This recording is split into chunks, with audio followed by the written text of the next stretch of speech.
하나님 말씀은 구약성경 욥기 14장 18절 19절 말씀입니다.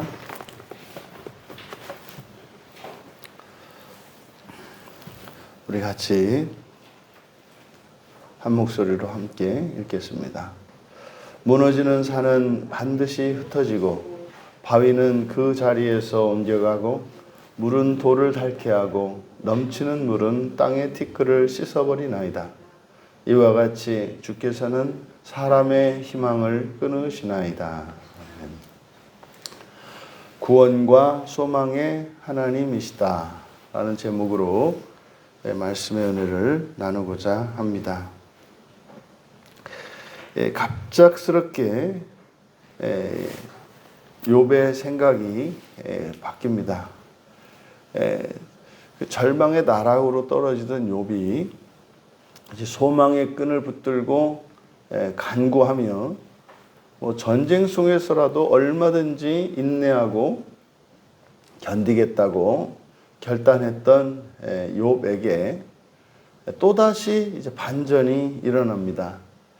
미루어 짐작컨대 이제 욥의 몸과 이 정신 상태가 더 이제 쇠약해진 것을 우리가 짐작해 볼 수 있습니다. 그런 거죠. 극심한 절망 속에 있다가 힘을 내서 하나님께 소망의 끈을 붙들고 기도합니다. 그래서 하나님이 구원해 주시기를 간청합니다.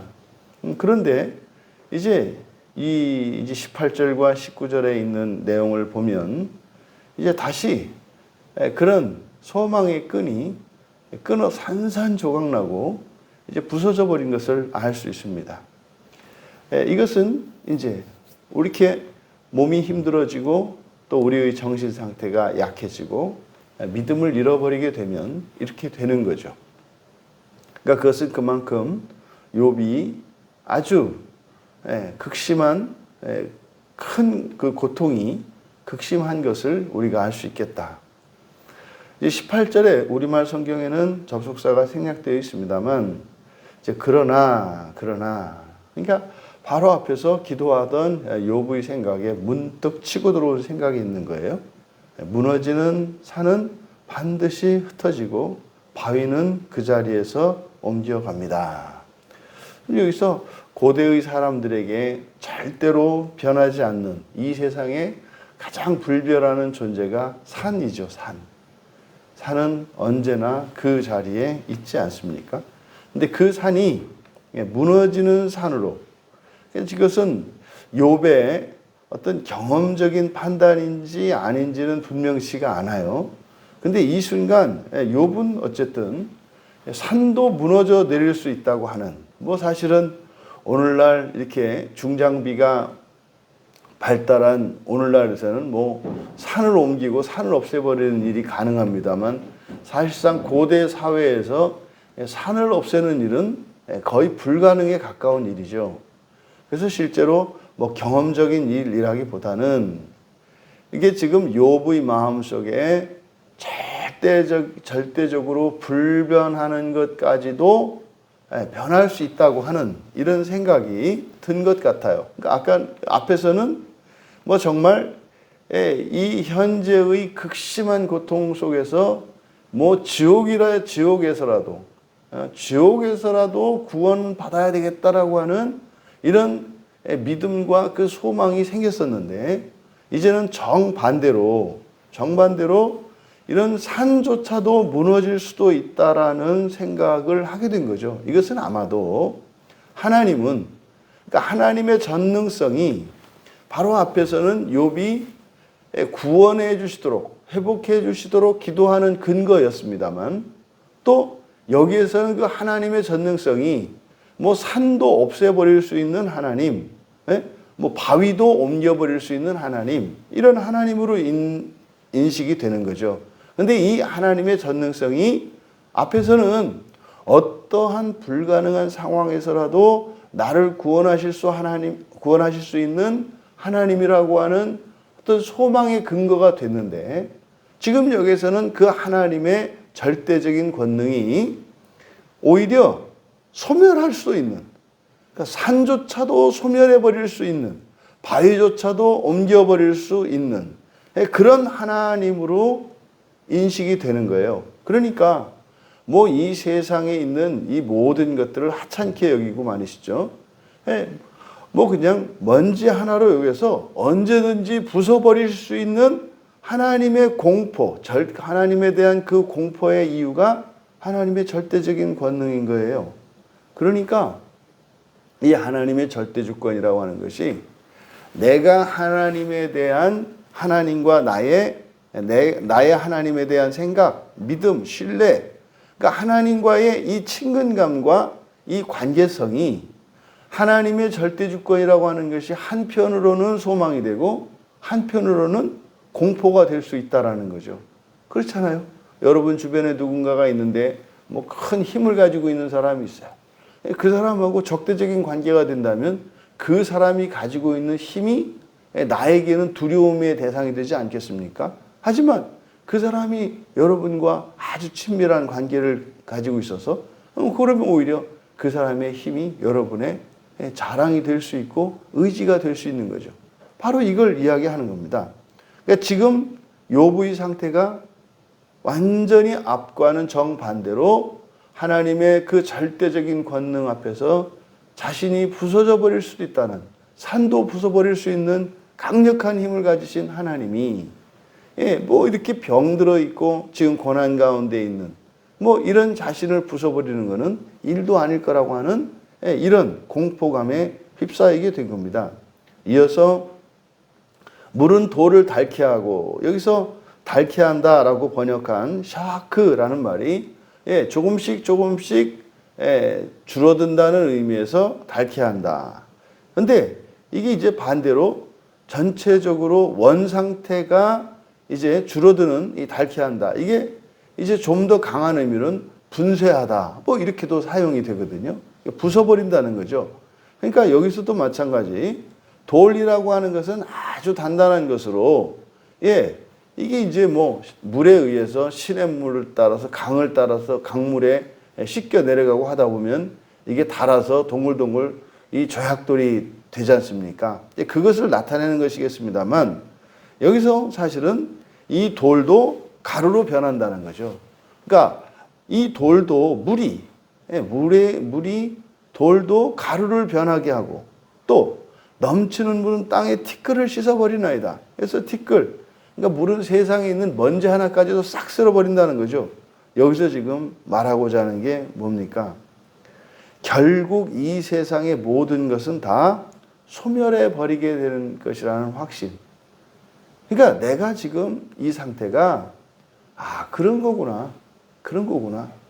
산에 있던 그 바위도 이제 산이 무너져서 없어지고, 그러면 거기에 있던 큰 바위도 굴러내리면서 쪼개지고 그것에 물에 휩쓸려서 끌려 내려가면서 점점 닳아 없어져서 결국에는 시냇가에 바닷가에 있는 모래와 같이 되는 것인데, 그게 인생인데, 내가 지금 자연스러운 자연 섭리에 따라 죽어가고 있고 멸망해 가고 있는데 이것을 내가 거스르려고 하는 이것이 헛된 기대였구나. 잘못된 생각이었구나. 나는 죽을 수밖에 없는 운명이로구나. 그것을 지금 깨닫게 된 것이죠. 그러니까 앞에서는 하나님의 절대적인 권능이 모든 것을 파괴해버릴 수 있다라고 하는 그것으로 인해서, 하나님의 절대적인 권능으로 인해서 그것이 공포감이 되고 다시 절망의 깊은 나락으로 빠져들게 된 거라면, 이제 19절의 이 이야기는 이 자연 만물이라고 하는 게 그게 점점점 결국에는 소멸해 버리는 것이 정상인데, 내가 지금 이렇게 죽어가고 있는 과정인데 이 자연의 섭리를 내가 거스르려고 했구나 라는 고백인 거죠. 여기서 이제 그가 깨닫는 것은 뭡니까? 이와 같이 주께서는 사람의 희망을 끊으시나이다. 여기서 희망이라고 번역된 이 티꾸아가 처음 사용된 게 여호수아 2장의 그 여리고를 이제 정탐하러 갔던 여호수아가 보낸 그 정탐꾼들을 그 라합이 그 창기 라합이 그 정탐꾼들을 숨겨주지 않습니까? 그리고 그들로부터 약조를 받죠. 이제 우리가 와서 이 성을 무너뜨릴 때 우리를 숨겨줬으니까 너와 너의 가족을 구원하겠다, 멸망시키지 않겠다라고 하는 약조를 합니다. 그래서 그때 그 표시가 뭐냐면 붉은 끈을 내리는 거죠. 요게 그 끈, 요게 티코아입니다. 그래서 그 끈이 그래서 소망이라고 번역된 거죠. 그러니까 주께서는 사람의 희망을 끊으시나이다. 사실은 하나님이 자신이 가지고 있는 이런 소망을 끊어내는, 왜요? 뭐 이 자연을 천지를 창조한 게 하나님이니까 뭐 하나님의 창조 섭리가 그런 거예요. 왜요? 모든 것은 다 사람은 생로병사를 거쳐서 결국에는 사라져가고 바위덩어리조차도 깨지고 부서지면서 결국에는 닳고 닳아서 그 모래와 같은 작은 그것이 되고, 근데 물은 쓸어와서 그것조차도 쓸어 내려가는 것, 이게 인생 끝이라는 거죠. 이게 사실은 자연 섭리를 깨달은 사람들은 이렇게 멸망당하고 죽어가는 것에 대해서 그렇게 그것을 두려워하거나 그러지 않습니다. 그냥 그 자연의 섭리에 자신의 운명을 맡겨버리죠. 그렇지, 이렇게 죽어가는 게 뭐 이게 자연 섭리지.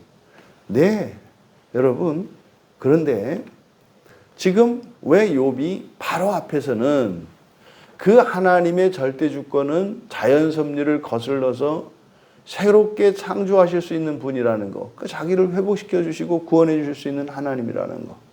그래서 간절히 기도했던 욥이 어떻게 이 순식간에 이렇게 생각이 정반대로 반전이 될 수 있는가? 이것은 욥에게 절대적인 기준이 없기 때문입니다. 절대적인 기준이 없기 때문에 그래요. 그러니까 왜요? 앞에서 어떻게 생각하니까 그런 하나님이니까, 산도 무너뜨릴 수 있는 하나님이니까 반대로 산도 만드실 수 있는 하나님인 거 아니에요? 그런데 지금 욥이 자신 안에 떠올랐던 어떤 생각을 붙잡은 거죠. 그러니까 소망의 끈을 끊어버린 것은 하나님이 아니라 자신이었던 거죠. 그러니까 욥은 한순간 자기 머릿속에 떠올랐던 그 생각을 붙잡은 겁니다. 하나님이 나를 이대로 부수시는 이것이 자연 섭리에도 어긋나지 않고 하나님의 권능에서 너무나 그것은 사소한 일이겠구나. 산도 없애버릴 수 있는 하나님인데 나 같은 것을 없애는 일이야 뭐 이게 무슨 의미가 있겠는가. 한없이 가치 없는 자신, 그것이 없어지는 그것이 하나님에게는 아무런 의미도 없을 거라고 생각을 한 거죠. 여러분, 그래서 우리가 우리 마음속에, 우리 머릿속에 떠오르는 이런 생각들이나 또는 사람들이 가지고 있는 어떤 이런 기준을 절대화하지 마라. 절대화하지 마라. 왜요?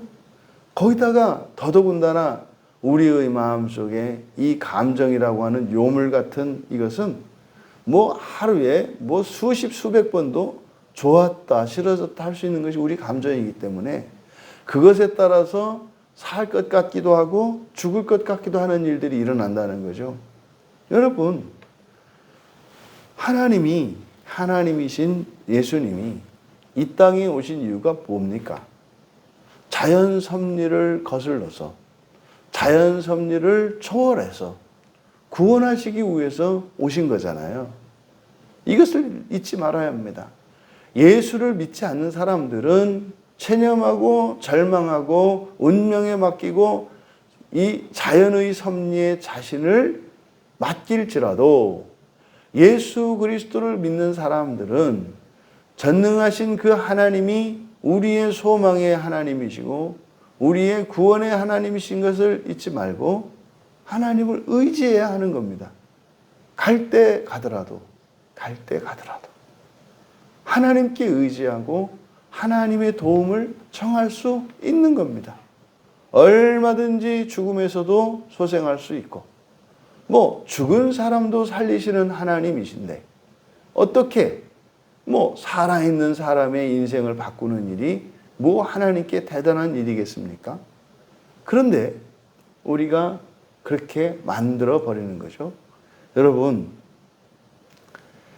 하나님의 말씀은 절대적이고 하나님의 권능은 절대적인데 그 하나님의 뜻대로 가면 멸망의 길이라도 살아난다는 것을 기억하셔야 합니다.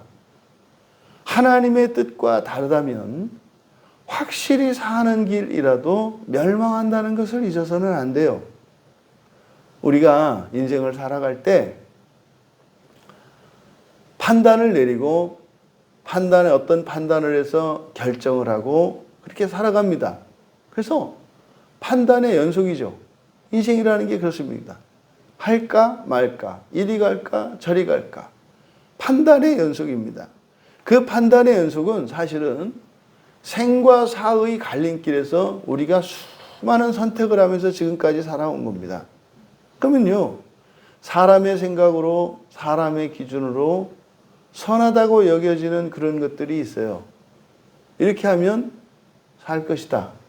이렇게 하면 죽을 것이다. 여러분, 어떻게 하면 살고 어떻게 하면 죽습니까?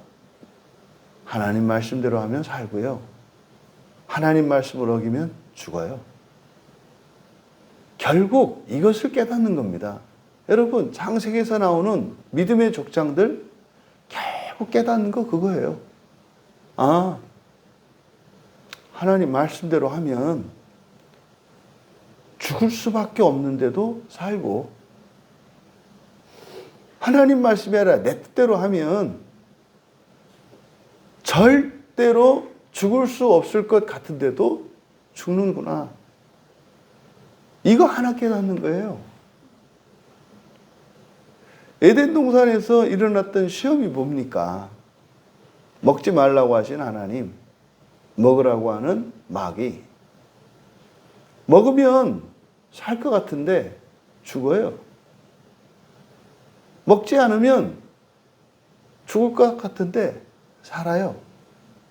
여러분, 우리에게 있는 성경은요, 구약의 모든 믿음의 선진들의 깨달음의 결정체이고요. 하나님이 이 세상에 오셔서 모든 말씀을 마치시고 이루어 주신 것이 이 성경이에요. 이 성경이에요. 모든 살아갈 길이 있어요. 그뿐입니까? 영생에 이를 수 있는 길이 이 성경 안에 있어요. 역사 속에서 이 성경을 믿고 성경을 따라 살아가며 죽음에서 살아났던 이들이 얼마나 많은지 몰라요. 더 많은 사람들이 성경을 가지고 있음에도 불구하고 성경을 덮어버리고 자기의 소견에 옳은 대로 그 길을 가서 멸망길을 갔던 이들은 훨씬 더 많죠. 여러분, 사람의 많고 적음은 문제가 안 됩니다. 성경은요, 절대적인 말씀이고 하나님의 말씀은요, 절대적인 권능이라는 것을 잊어서는 안 됩니다. 여러분, 하나님은요, 소망의 하나님이신 것을 잊으시면 안 돼요. 소망의 하나님이세요. 길이 없는 곳에 길을 내시고요. 바다도 가르시고 살 길을 내어주시고요. 마른 땅에 말입니다. 강물이 흐르게 하실 수 있는 하나님이시라는 것을 잊으면 안 돼요. 당신에게 생명의 기운이 쇠하여지고 이제 신라 같은 호흡이 남아있을지라도 다시 그 장정의 생기와 호흡을 주실 수 있는 소망의 하나님이시라는 것을 잊으시면 안 돼요. 더더군다나 하나님이 하늘에 계시고 우리가 이 땅에 살던 그 시대, 예수 그리스도께서 이 땅에 오시기 이전의 사람들은 생각이 바뀔 수 있어요. 그 절대적인 하나님이 나를 어떻게 할 것인지, 우리의 마음이 이렇게 뒤집힐 수 있어요. 그런데요, 예수님으로 하나님이 이 땅에 오셔서 우리와 함께 사셨거든요. 그 예수님이, 그 하나님이 어떤 하나님이신지 우리에게 가르쳐 주셨어요. 우리가 살아있는 동안 말입니다. 심판하시는 하나님이 아니라 구원하시는 하나님이에요. 그런데 자꾸만 심판을 받으려고 해요. 자꾸만 심판을 받으려고 해요. 여러분, 우리가 믿음을 잃지 말아야 합니다. 소망의 주시요 구원의 하나님이신 예수 그리스도께 소망을 두시고 고난 중에 더욱 주님을 사랑하실 수 있는 여러분 되시기를 바랍니다. 하박국 선지자가 그러잖아요. 모든 게 다 사라지고 외양간에 송아지, 곶간에 모든 곡식이 다 사라져도 길이 끊겨도 오직 하나님, 구원의 하나님으로 기뻐하겠다. 여러분, 여러분의 삶 속에 하나님의 구원이 필요할 때 절망할 수 있습니다. 예수를 믿는 우리가 그 지점에서 달라지는 거예요. 하나님, 나에게 창조의 능력을, 하나님, 내 인생에 새로운 창조를 일으켜 주십시오.